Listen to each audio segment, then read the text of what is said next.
बिस्मिल्लाहिर्रहमानिर्रहीम। अस्सलाम वालेकुम। डॉक्टर मुनव्वर हुसैन आपके पेश खिदमत है। 21वीं सदी में क्या ये पॉसिबल है जब इंसान अपने पीक पर है सारी तरक्की में, चाहे वो ख्यालात की तरक्की हो, टेक्नोलॉजी की तरक्की हो, तर्ज हुकूमत की तरक्की हो, इंसानियत के अक़दार की तरक्की हो, उसमें क्या ये पॉसिबल है कि आप अब भी कॉलोनाइजेशन को जारी व सारी रखें और कॉलोनाइजेशन का पैटर्न मौजूद है?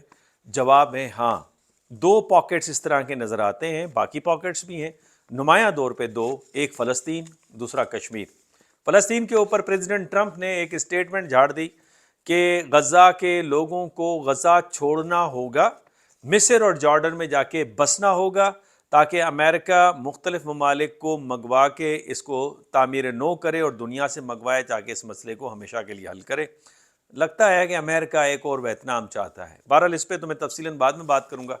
लेकिन कश्मीर का मसला बड़ा कॉम्प्लेक्स है। कश्मीर उतना ही कॉम्प्लेक्स और उतना ही पुराना है जितना पाकिस्तान और भारत पुराने हैं, और इसलिए कॉम्प्लेक्स है कि ये पॉलिटिको स्ट्रैटेजिक मसला है। दोनों ममालिक के लिए ये ज़ीरो सम गेम है, एक की मुकम्मल शिकस्त और दूसरे की मुकम्मल फतह। और इसलिए भी इम्पॉर्टेंट है कि now it has become a matter of political pride, जहाँ पे डिफेंस एक्सपेंडिचर्स को भी जस्टिफाई किया जाता है।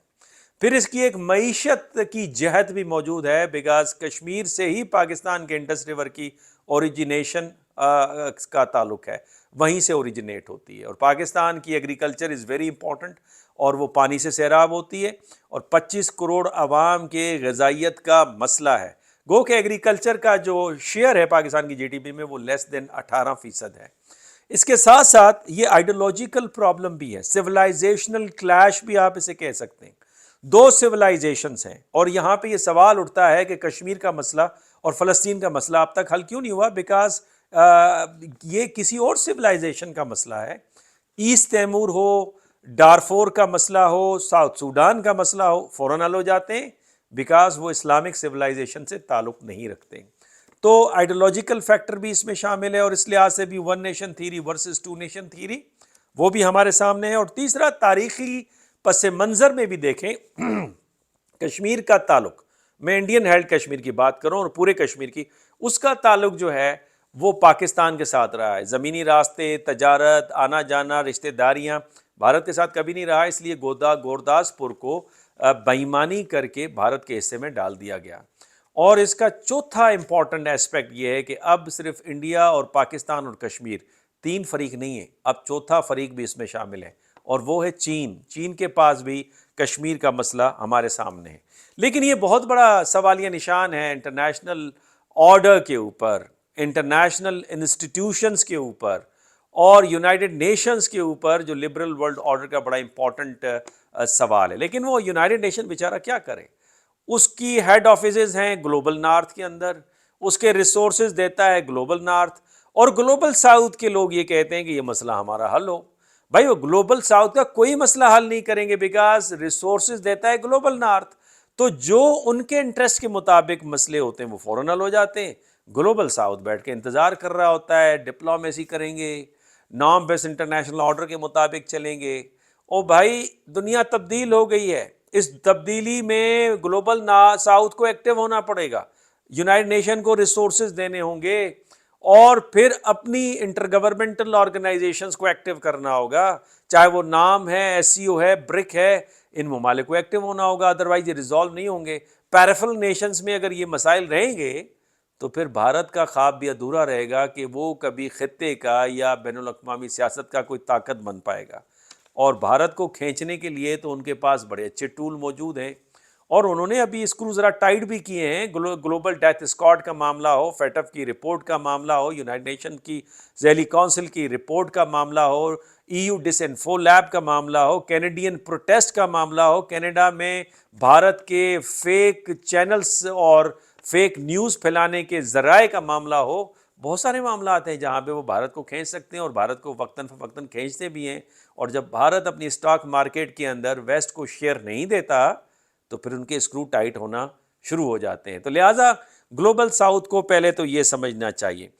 दूसरा ये मैं समझता हूँ कि जो हम हमारे अंदर एक बहुत ही बुरी आदत है, और बुरी बात हमारे अंदर ये है कि जनाब हम कहते हैं कि इंटरनेशनल ऑर्डर क्या कर रहा है, इंटरनेशनल मोरालिटी, इंटरनेशनल लॉ क्या कर रहा है, इंटरनेशनल इंस्टीट्यूशंस क्या कर रहे हैं?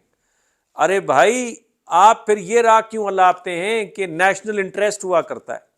National interest liberal world order के मुताबिक है, नेशन स्टेट सिस्टम और उसके मफादात के मुताबिक। तो फिर यहां पे सेंस ऑफ इंटरनेशनल सोसाइटी तो रहेगी नहीं, यहां पे इंटरनेशनल मोरालिटी तो रहेगी नहीं, बिकॉज जो लिबरल वर्ल्ड ऑर्डर है उसमें कॉन्सेप्ट दिया गया है नेशनलिज्म का। उसी लिबरल ऑर्डर का एक और इदारा है जिसको यूनाइटेड नेशन कहते हैं। तो जब तक आप इस पैराडाइम से नहीं निकलते जो कि खुद क्रिपल हो रहा है, यूनाइटेड नेशन की कौन सी रेजोल्यूशन पे अमल दरामद हो रहा है? आईसीजे की वर्डिक्ट आ गई फलस्तीन के ऊपर, फिर क्या हुआ? कोई उसका मामला निकला, कोई हल निकला, कुछ हुआ जो उसने वर्डिक्ट दी? तो लिहाजा लिबरल वर्ल्ड ऑर्डर खुद अमेरिका के हाथों और वेस्ट के हाथों उसका गला घोटा जा रहा है, वो रहा नहीं है। फिर ये नेशनलिज्म का राग, नेशनल इंटरेस्ट का राग, ये जो अलापना है, ये हमारे मफाद में ही नहीं है। हमारे मफाद में तो नॉर्म बेस्ड इंटरनेशनल ऑर्डर की बात करना, इंटरनेशनल मोरालिटी की बात करना, सेंस ऑफ इंटरनेशनल सोसाइटी की बात करना, कॉमन वैल्यूज के ऊपर आगे बढ़ने की बात करना, ये तो हमारे मफाद में है। लेकिन हम पैराडाइम वो लेते हैं और तवक्का लगाते हैं नॉर्म बेस्ड इंटरनेशनल ऑर्डर से और बात करते हैं नेशनल इंटरेस्ट की, जो कि ये खुद बजाते खुद एक बहुत बड़ा तजाद है। लेकिन पाकिस्तान के लिए अपॉर्चुनिटीज़ हैं। मैं लंबा नहीं करना चाहता इसमें, मैं एक वीलॉग मुबीन शाह साहब के साथ करना चाहूँगा, कश्मीरी लीडर के साथ। पाकिस्तान के पास अपॉर्चुनिटी है जनाब, मल्टीपोलैरिटी में रह रहे हैं। एक ऑर्डर क्रिपल हो रहा है, गिर रहा है, दूसरा ऑर्डर अभी आ नहीं रहा, लेकिन एक स्पेस है, उस स्पेस में अपॉर्चुनिटीज़ भी हैं और थ्रेट्स भी हैं और चैलेंजेस भी हैं। उसको समझना ज़रूरी है। बहुत ज़्यादा अनारकी हमारे सामने आने वाली है, उसके लिए तैयार हैं और कश्मीर के मुद्दे को हम कैसे उठा सकते हैं। दूसरा ये कि भारत इस वक्त आइसोलेट हुआ है खित्ते में, किसी से ढकी छुपी बात नहीं है। बांग्लादेश के क्या हुकूमत है, श्रीलंका में माओ नवाज हुकूमत आ गई है, वो अपने आप को ग्वादर के साथ अटैच करना चाह रहे हैं। नेपाल ने नए नक्शे जारी कर दिए हैं। मालदीव और भूटान इंडिया के असर और रसूख से निकल के चीन की तरफ जा रहे हैं। श्रीलंका पहले ही तंग आया हुआ है। तो भारत खित्ते में तनहा होता जा रहा है और चाइना फैक्टर की वजह से। और चाइना फैक्टर की वजह से मैं बात करूं आपको, enemy of my enemy is my friend, Kautilya का कोट है, मेरे दुश्मन का दुश्मन मेरा दोस्त है। लेकिन हमें याद रखना होगा कि मेरे दोस्त का दोस्त भी तो मेरा दोस्त है ना। तो लिहाजा कश्मीर के मुद्दे को हल करने के लिए जो दाएं बाएं दूसरे कॉन्फ्लिक्ट हैं उनको रिजॉल्व करना हमें पड़ेगा। तीसरा ये कि पाकिस्तान यूनाइटेड नेशन की सिक्योरिटी काउंसिल के अंदर जनाब उसको नॉन परमानेंट मेंबरशिप मिली है और जून में प्रेसिडेंट बनने जा रहा है। एक बड़ी अपॉर्चुनिटी है। तो इस फोरम को एक्सप्लॉइट करने की, इस फोरम को इस्तेमाल करने की ज़रूरत है कि जनाब आपकी करारदादों के मुताबिक हम अमल दरामद चाहते हैं ताकि दुनिया में खित्ते में अमन व अमान हो। और तीसरी जो आखिरी बात, पाकिस्तान को रीजनल रीसेट करने की ज़रूरत है। एक ऐसी स्ट्रेटजी जिसमें खित्ते के ममालिक को साथ लेके चले, चाहे वो दहशत गर्दी का मामला है और दहशत गर्दी में भारत का हाथ मुलव्वस है। भारत भले राग अलापे, और भारत इसलिए राग अलाप रहा है कि जी पाकिस्तान दहशत गर्दी में मुलव्वस है, बिकॉज भारत 2 फ्रंट वॉर नहीं 3 फ्रंट वॉर का शिकार हुआ है। भारत बांग्लादेश के हवाले से, पाकिस्तान के हवाले से, चीन के हवाले से 3 फ्रंट वॉर का शिकार है। अब वो चाहता ही है कि अफगानिस्तान के थ्रू पाकिस्तान को 2 फ्रंट वॉर में डाले, एक तरफ भारत दूसरी तरफ अफगानिस्तान। हमने ये कामयाब नहीं होने देना।